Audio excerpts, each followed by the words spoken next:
ও মুসলমান, আপনাকে খেয়াল রাখতে হবে। আপনারা দেখেছেন সেই ফিলিস্তিনি মুসলমানদের উপরে কি নির্যাতন, গোলাবর্ষণ করে, বোমাবর্ষণ করে, ছোট্ট দুধের শিশুকে পর্যন্ত তারা ছাড় দেয়নি। মায়ের কোল থেকে সন্তানকে ছিনায় নিয়ে যা হত্যা করছে, যুবক ভাইয়ের সামনে যুবতী বোনকে ধর্ষণ করছে উলঙ্গ করে। এরপরও যদি তুমি বলো ইহুদি খ্রিস্টানেরা আমাদের ধর্মের জাতি ছিল, তাহলে বুঝতে হবে তোমার রক্ত মুসলমানের রক্ত তোমার গায়ে বইতেছে না। তুমি তাহাজ্জুদ পড়ো আর নামাজ পড়ো, যতই তাসবিহ পড়ো, বুঝতে হবে ইহুদি খ্রিস্টানের রক্ত তোমার গায়ে বইতেছে। কথা বলেন ঠিক কিনা? তুমি যতই নিজেকে ইমানদার দাবি করে ইমানদার হতে পারো না, কেননা ইহুদি খ্রিস্টানরা চায় সারা জীবন, ওরা চায় যে মুসলমানদেরকে তারা দুনিয়ার জমিন থেকে শেষ করে দেওয়ার জন্য। ওরা মুসলমানদের দেখলেই তাদের গায়ে হিংসা জ্বলে ওঠে। ও মুসলমান, এখনো বলি সাবধান হয়ে যাও। আমরা পৃথিবীর মানচিত্রে দেখেছিলাম যখন মুসলমানদের উপরে 53 বছর ধরে নির্যাতন চালিয়েছে ফিলিস্তিনি মুসলমানদের উপরে, 53 বছর পরে মুসলমানরা যখন আঘাত একটু করতে আরম্ভ করলো, তখন পৃথিবীর ক্ষমতাধর দেশগুলি সব জোট বেঁধে গেল, মুসলমানদেরকে সন্ত্রাস আর জঙ্গিবাদ বলে গালিগালাজ করেছে। কথা বলেন, তারা এক হয়ে গিয়েছে। ও মুসলমান, এরপরও যদি তুমি ঘুমন্ত ভূমিকা পালন করো, আমরা এখান থেকে ফিলিস্তিনে গিয়ে মুসলমানরা যুদ্ধ করতে পারবো না, কিন্তু আমাদের প্রত্যেকটি মুসলমানের হৃদয়ে শিরায় শিরায় রক্তে বিন্দুর ভিতরে ফিলিস্তিনি মুসলমানদের উপরে মহব্বত আর ভালোবাসা দোয়া আছে না নাই? কথা বলেন ঠিক কিনা? আমরা প্রাণ দ্বারা শুভেচ্ছা ভালোবাসা দিয়ে তাদের জন্য আল্লাহর কাছে দোয়া করব, আল্লাহ তাআলা যেন ফিলিস্তিনি মুসলমানদেরকে হেফাজত করে। পড়ছে আমিন। আমরা দোয়া করতে পারি, এখান থেকে দোয়ার বদৌলতে আল্লাহ তাআলা সেই ফিলিস্তিনি মুসলমানদেরকে অবশ্যই বিজয় দান করায় দিবেন ইনশাআল্লাহ। আল্লাহ কবুল করুন। পড়ছে আমিন। মুসলমান ভাইরা আমার, আজ পৃথিবীর বিভিন্ন দেশে মুসলমানরা নির্যাতিত হচ্ছে, তবে আলহামদুলিল্লাহ একটি শুকর, আল্লাহ তাআলা আফগানিস্তান তালেবানদের যে ধন সম্পত্তি দান করেছে। কিছুদিন আগে আমাদের সোশ্যাল মিডিয়ার যুগ, ইহুদি খ্রিস্টানেরা পশ্চিমারা যা বলে, বাংলাদেশের কিছু মিডিয়া ব্যক্তিত্ব আছে ওরা ওই দিকেই মাথা নাড়া দেয়। আপনারা দেখেছিলেন না, ডিজিটাল টাইম বের করেছিল, ওটা খ্রিস্টানরা বের করেছিল, ইহুদিরা। যখন 12টা বাজবে বলতে হবে 1টা বেজেছে।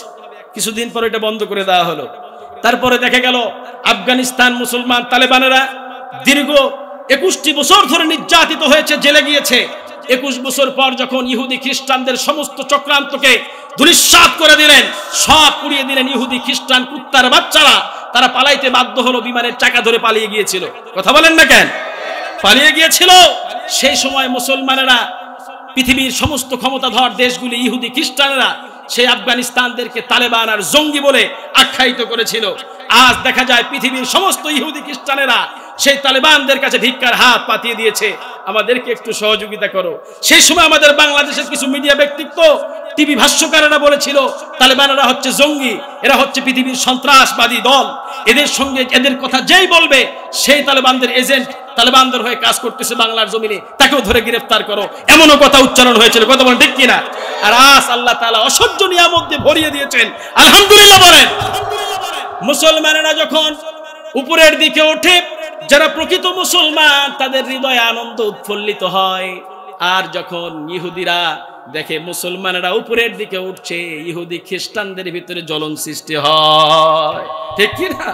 এই জন্য আল্লাহ তাআলা আমাদের সমস্ত মুসলমানদেরকে এক বানানোর তৌফিক দান করুন। পড়ছি আমিন। মুসলমান ভাইরা আমার, খুব খেয়াল করবেন, ইয়ামেনের সম্রাট আব্রাহা আল আশরাফ বিশাল হাতি বাহিনী নিয়ে আসতেছেন। ওই সময় যে কোনো দেশের সেনারা কোনো দেশ অতিক্রম করলে পরে ওই দেশের জনসাধারণের উপরে নির্যাতন চালাইতেন, মাল সামানা ডইয়ে নিতেন। সুন্দরী তরুণী নারীদেরকে দেখলে পরে তারা ধর্ষণ করতেন, যেমনি ইচ্ছা তেমনি তাদের সঙ্গে যৌনচারে লিপ্ত হয়ে যেতেন। এমন অত্যাচার আর বর্বরতা সৃষ্টি করলেন তারা। কুরাইশ সরদার আব্দুল মুত্তালিবের কানে যখন খবর পৌঁছে গেল ইয়ামিনের সম্রাট কাবা ভাঙার জন্য আসতেছেন, আব্দুল মুত্তালিব এক দৌড় দিয়ে কাবার চত্বরে গেলেন। যাবার পরে বলতেছেন, ও কাবাবাসীরা শোনো, ইয়ামিনের সম্রাট আব্রাহা আল আশরাফ বিশাল হাতি বাহিনী নিয়ে আমাদের কাবা ঘর ভাঙার জন্য আসতেছেন। সুতরাং তোমাদের যার যা কিছু আছে তা নিয়ে তোমরা লুকিয়ে পড়ো, স্বর্ণ রূপা ধন সম্পত্তি যা আছে তা নিয়ে লুকিয়ে পড়ো, পাহাড়ের গুহায় বিভিন্ন জায়গায় গা ঢাকা দিয়ে ফেলো, যতক্ষণ পর্যন্ত ইয়ামিনের সম্রাট আমাদের কাবার চত্বর না ত্যাগ করেছে। সকল মানুষজন লুকিয়ে পড়লেন। আব্দুল মুত্তালিব এক দৌড় দিয়ে গিয়ে তেনার পুত্রবধূ আমেনার ঘরের দরজার পাশে দাঁড়িয়ে বলতেছে, আমেনা এক্ষুনি বেরিয়ে পড়তে হবে মা, ইয়ামিনের সম্রাট আব্রাহা আল আশরাফ বিশাল হাতি বাহিনী নিয়ে আমাদের কাবা ঘর ভাঙার জন্য আসতেছেন। সুতরাং আমাদেরকে লুকিয়ে পড়তে হবে। চলো যা কিছু আছে এক্ষুনি আমরা পাহাড়ের চূড়ায় লুকিয়ে পড়ি। মা আমেনা ভিতর থেকে আওয়াজ দিলেন, বাবা আমি অসুস্থ, দাঁড়াইতে পারি না। স্বামীর চিন্তা চেতনায় তিনি সবসময় দুশ্চিন্তাগ্রস্ত থাকতেন। দাঁড়াইতে পারি না বাবা, কেমন করে আমি পাহাড়ের গুহায় লুকাইতে পারবো? আব্দুল মুত্তালিব বললেন, বাবা যতই কষ্ট হোক না কেন, মা যতই কষ্ট হোক না কেন, আমাদেরকে লুকিয়ে পড়তে হবে। ইয়ামিনের সম্রাট যদি আমাদেরকে দেখতে পারে তাহলে তারা আমাদেরকে শেষ করে ফেলবে। মা আমেনা ডাক দিয়ে বললেন, বাবা আপনি চিন্তা করবেন না, কাবার যিনি মালিক তিনি কাবাকে হেফাজত করবেন। ইয়ামিনের সম্রাট কাবার কোনো ক্ষতি করতে পারবে না। সুবহানাল্লাহ বলেন। ইয়ামিনের সম্রাট কোনো ক্ষতি করতে পারবে না। আব্দুল মুত্তালিব মা আমেনার কথা শুনে, মিহালিপনা কথা শুনে তিনি বিশ্বাস আনতে পারলেন না। তিনি রাগ গলায় হয়ে বললেন, এক্ষুনি বেরিয়ে পড়ো, চলো এক্ষুনি আমাদের লুকিয়ে পড়তে হবে। মা আমেনা বললেন, বাবা কিছুক্ষণের মধ্যে আমার সন্তান দুনিয়ার জমিনে প্রসব হবে। কেমন করে একজন গর্ভবতী মেয়ে পাহাড়ের চূড়ায় বেয়ে উঠবে বাবা, আমার পক্ষে তো অসম্ভব হয়ে যাবে। মা আমেনাকে ডাক দিয়ে বললেন, যতই কষ্ট হোক না কেন আমাদেরকে লুকাইতেই হবে। মা আমেনা ডাক দিয়ে বললেন, বাবা আপনি চিন্তিত হবেন না, আমার সন্তানের ওসিলায় ইয়ামিনের সম্রাট কাবারও কোনো ক্ষতি করতে পারবে না। ইয়ামিনের সম্রাট আব্রাহা আল আশরাফ বিশাল হাতি বাহিনী নিয়ে যখন কাবার 2 মাইল দূরে মুজদালিফা এসে উপস্থিত হয়ে গেলেন, আল্লাহ রাব্বুল আলামিন তেনার কুদরতি পাখিগুলি পাঠিয়ে, আবাবিল এক ঝাঁক পাখি পাঠিয়ে ইয়ামিনের সম্রাটকে তারা পাথর নিক্ষেপ করে দুনিয়ার জমিন থেকে নিশ্চিহ্ন করে দিলেন। আল্লাহ রাব্বুল আলামিন বিশ্ব নবীকে জানিয়ে দিয়েছিলেন, হাবিব পরক্ষণে ইয়ামিনের সম্রাটকে নিয়ে আল্লাহ রাব্বুল আলামিন জানিয়ে দেওয়ার কারণে একটি সূরা নাজিল করে দিলেন। আল্লাহ রাব্বুল আলামিন বলে দিলেন, আলাম তারা কাইফা ফাআলা রাব্বুকা বিআসহাবিল ফিল। আপনি কি দেখেন না আপনার প্রভু এই হাতিওয়ালাদের সঙ্গে কিরূপ আচরণ করেছিল? আলাম ইয়াজাল কাইদাহুম ফি তাদলিল। আপনি কি দেখেন না আপনার প্রভু তাদের সমস্ত অপচেষ্টাকে নস্যাৎ করে দিয়েছিলেন। ওয়া আরসালা আলাইহিম তায়রান আবাবিল। আপনি কি দেখেন না হে নবী তাদের উপরে ঝাঁকে ঝাঁকে আবাবিল পাখি আপনার রব পাঠিয়েছিলেন।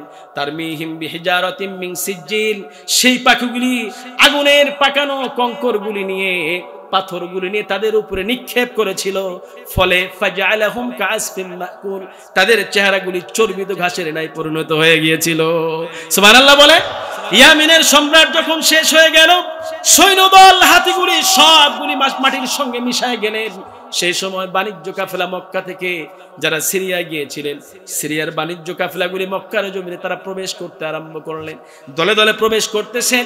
মুসলমান ভাইরা আমার, আব্দুল মুত্তালিব নিজের সন্তানের খোঁজের জন্য তিনি এক দৌড় দিয়ে কাফেলা লিডারের কাছে গিয়ে বললেন, আমার সন্তান আব্দুল্লাহর কোনো খবর আছে নাকি?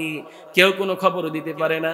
আবার একটা কাফেলা ঢুকলো, তাদেরকেও জিজ্ঞাসা করা হলো, তারা কোনো খবর দিতে পারে না। আবার একটা কাফেলা আসলো, এভাবে বাইদুবাই আসতেই থাকে, কেউ কোনো নির্ভরযোগ্য খবর দিতে পারে না। আব্দুল মুত্তালিব মহা চিন্তিত অবস্থায় পড়ে গেলেন। একটি কাফেলাই বাকি ছিল। মা আমেনা স্বামীর চিন্তা চেতনায় তো সবসময় ব্যস্ত ছিলেন, কেননা প্রত্যেকটি মা চায় যখন দুনিয়ার জমিনে সেই মা গর্ভবতী হয়েছে, বাচ্চা প্রসব করবেন, বাচ্চা প্রসবের সময় তিনি কাউকে সান্ত্বনা বলে বিশ্বাস্ত লোক পাইলে কেবলমাত্র তার স্বামীকেই পেয়ে থাকেন। কথা বলেন ঠিক কিনা? যখন মেয়েরা শ্বশুর বাড়ি থেকে বাচ্চা হওয়ার জন্য নিজের বাবার বাড়ি চলে যায়, শ্বশুর শাশুড়িকে সালাম দিয়ে দোয়া চেয়ে সেই রওনা ধরে, প্রাণের স্বামী একদিকে দাঁড়িয়ে আছেন। বোনটি আমার দৌড় দিয়ে স্বামীর হাতটা ধরে ঘরের মধ্যে নিয়ে যায়, স্বামীর পা জড়ায় ধরে বলতেছে, স্বামী আমার কয়েকটা বছর আপনার সঙ্গে সংসার করলাম, জানি না আমাদের যে মানিক আসতেছে এই মানিক দুনিয়ায় প্রসব হওয়ার আগে আমি মৃত্যুবরণ করব কিনা। ও স্বামী, যদি জীবিত থাকি আবার দেখা হবে, আর যদি মৃত্যুবরণ করি যা ভুল করেছে আমার ক্ষমা করে দিও। স্বামীও কাঁদে, বোনটি আমার স্বামীর পা জড়ায় ধরে কাঁদতেছেন। প্রত্যেক মাই চায় যখন বাচ্চা প্রসব হয়, সব বোন সব মাই চায় ওই সময় সান্ত্বনা দেওয়ার জন্য সর্বপ্রথম ওই মেয়ে যাকে খোঁজে সেটাই হলো তার স্বামী। ঠিক না বা ঠিক? মা আমেনা খুব চিন্তিত অবস্থায়, বিশ্বনবী দুনিয়ার জমিনে আসবেন ঠিক এক মুহূর্তে তিনি বারাকাকে পাঠিয়ে দিয়ে বললেন, ও বারাকা, যাও তো আমার শ্বশুরের কাছে, আমার স্বামী আব্দুল্লাহর কোনো খবর এলো কিনা। সকলের স্বামী তো সকলের বাড়িতে প্রবেশ করে, সকলের সঙ্গে সাক্ষাৎ করে, আমার স্বামী আব্দুল্লাহর এখনো খবর মেলে না কেন? নবীজির পিতা আব্দুল মুত্তালিব যখন তিনি কাফেলার শেষ কাফেলাটি প্রবেশ করতে আরম্ভ করলেন, কাফেলার লিডারের কাছে গিয়ে বললেন, আমার সন্তান আব্দুল্লাহর কোনো খবর পেয়েছো নাকি? কাফেলার লিডার ডাক দিয়ে বললেন, আপনার সন্তান আব্দুল্লাহ পথে ইন্তেকাল করেছেন। এই কথা শোনার সঙ্গে সঙ্গে আব্দুল মুত্তালিব দুটো হাঁটু মাটির মধ্যে রেখে দিয়ে মাথা উঁচু করে চোখ বেয়ে বেয়ে পানি পড়তে আরম্ভ করলেন। কেননা পিতা তো ওই সময় কষ্ট পায় সবচাইতে বেশি, যে সময় পিতা জীবিত থাকা অবস্থায় তার সন্তানের লাশ তার কাঁধে বহন করতে হয়। কথা বলেন, এর চাইতে কষ্টকর পিতা মাতার জন্য আর কিছুই হতে পারে না। এখনো তো আমি দেখেছি যে সন্তান ইন্তেকাল করেছেন, পার্শ্ববর্তী মহিলাগুলি, আত্মীয় স্বজনগুলি লাশের পাশে বসে সকলেই কাঁদতেছে। দুঃখিনী মা গলা কাটা মুরগির মতো ঝাঁপ দেয়, এইদিকে একবার ওইদিকে একবার, সেন্স কাজ করে না, পাগলি হয়ে পড়েছেন। সন্তানের চিন্তা যত নাই, বাবা তো আর মহিলাদের মতো কাঁদতে পারে না। তিনি দূর আড়ালে দাঁড়িয়ে গাছের কিনারায় বসে একাই নির্জনে দু চোখ বেয়ে বেয়ে পানি পড়তে আরম্ভ করছেন। দু চোখ বেয়ে বেয়ে পানি পড়ছেন। আত্মীয় স্বজনরা এসে বলল, কাঁদো কেন, মনে সান্ত্বনা দাও, মানুষকে তো মরতেই হবে, সন্তান আগে যাবে তো পিতা আগে যাবে, নাতি আগে চলে যেতে পারে, এইটার তো কোনো সিরিয়াল নাই। যখন এই কথা বলে সান্ত্বনা দেওয়া হলো, বাবা তো তার বাবা, সন্তান যেহেতু ইন্তেকাল করেছেন, ওই বাবা নিজেকে কখনো সান্ত্বনা দিতে পারবেন না। লাশটা কাঁধে বহন করে নিয়ে গোরস্থানের দিকে রওনা হয়ে গেল। লাশ যখন শুইয়ে দেওয়া হলো গোরস্থানের মধ্যে, লাশ একবার চেক করে নেওয়া হয় লাশের মুখ কেবলা দিকে আছে কিনা। বাবাকে কেউ গোরস্থানের মধ্যে নামতে দেয় না। উপর থেকে নিজের সন্তানের চেহারাটি দেখতেছে, এক লাফ দিয়ে গোরস্থানের মধ্যে পড়ে যায়। মরা সন্তানের লাশের উপরে ধরে গালে মুখে চুমু খায়, আদর করে, আর বলে, আমার মানিক, আমারে ছেড়ে তুমি যেও না, আমার মানিকের শুদ্ধ আমার এই জায়গায় দাফন করায় দাও। মানুষজন টেনে হেঁচড়ে নিয়ে আসতেছে সন্তানকে। ও মুসলমান, বাবাকে টেনে হেঁচড়ে নিয়ে আসতেছে। এমন পিতা যাদের দুনিয়া ছেড়ে অন্ধকার কবরে চলে গেছে, এমন সন্তান যাদের দুনিয়া ছেড়ে অন্ধকার কবরে চলে গেছে। এই জন্য বলতে চাই, যাদের পিতা মাতা জীবিত আছে, তোমরা দোয়া চেয়ে নাও। পিতা যে অমূল্য ধন, মা যে অমূল্য ধন। যার একবার হারিয়ে যায় সে বুঝতে পারে পিতা মাতা হারা কি কষ্টকর। মুসলমান ভাইরা আমার, আব্দুল মুত্তালিব হাঁটু গেড়ে দিয়ে মাটির মধ্যে দু চোখ বেয়ে বেয়ে পানি পড়তেছেন।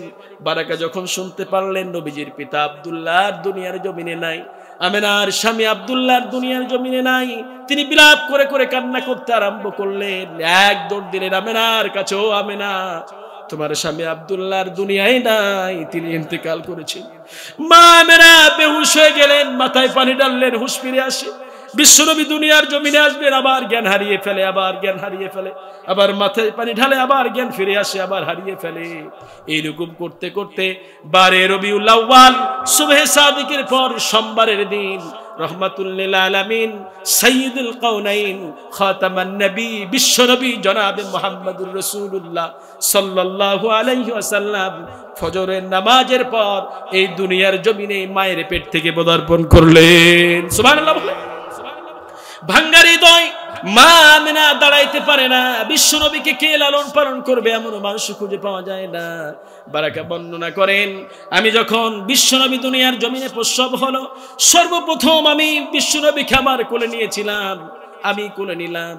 ভাঙ্গা হৃদয় নিয়ে দাঁড়িয়ে আছে দরজার পাশে দামি একটা তলা নিয়া আব্দুল মুত্তালিব ডাক দিয়ে বলল, বারাকা দাও আমার এতিম নাতির আমার কোলে দিয়ে দাও, আমার নাতির চেহারাটা একটু দেখতে চাই।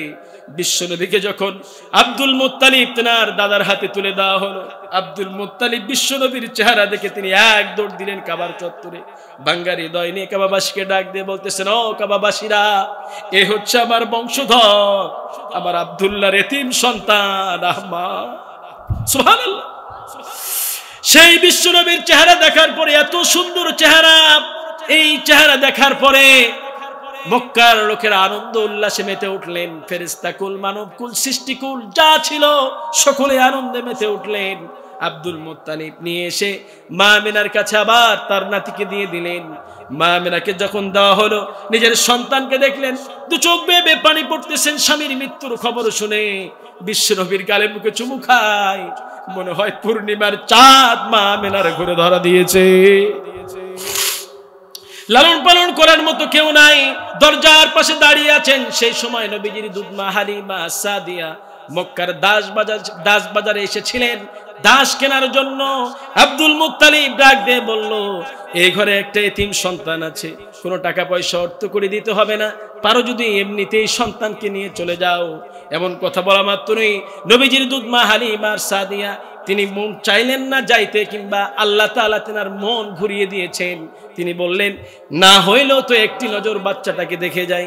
যখন তিনি উকি মেরে আমেনার ঘরের পর্দা সরিয়ে বিশ্বনবীর দিকে তাকাইলেন, মনে হয় বিশ্বনবী হাত ছানি দিয়ে নবীজির দুধমা হালিমা সাদিয়াকে ডাকছেন।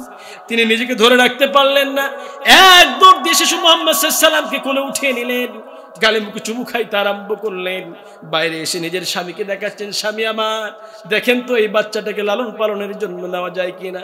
নবীজির দুধবাপ হালিমার স্বামী দুধবাপ তিনি যখন বিশ্বনবীর চেহারাটা দেখলেন, চেহারা দেখে বললেন, হালিমা রে, মনে হয় পৃথিবীর সব রহমত আল্লাহ শিশুর মধ্যে দান করে দিয়েছে।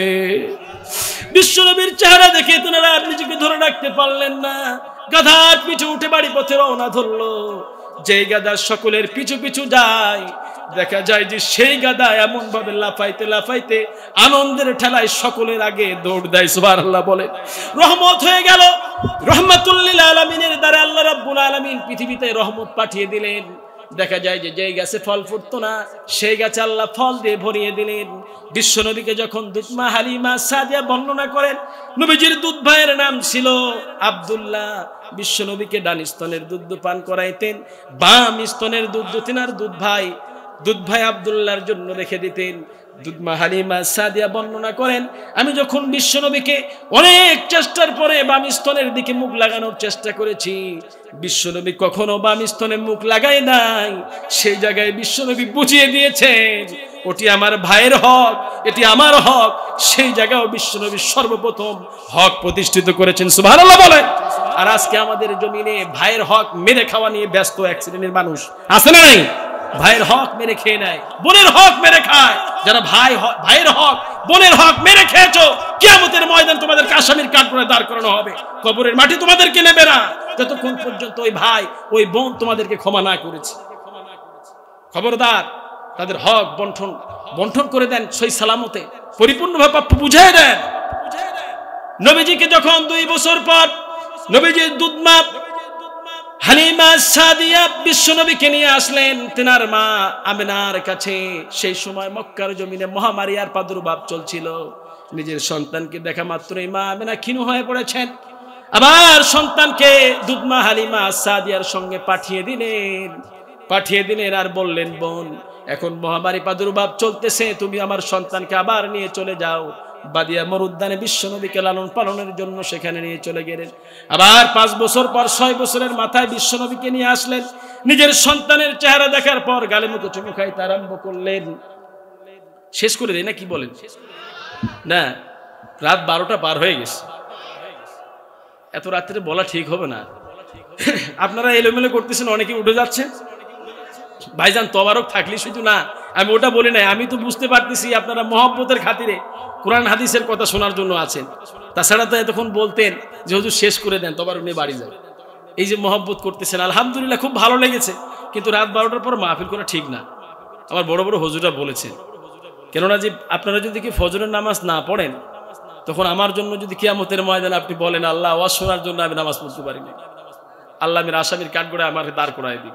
তো আল্লাহ যদি কোনোদিন কবুল করে, মাহফিল কর্তৃপক্ষ হুজুররা কোথায়? হুজুর শেষ করে দেই।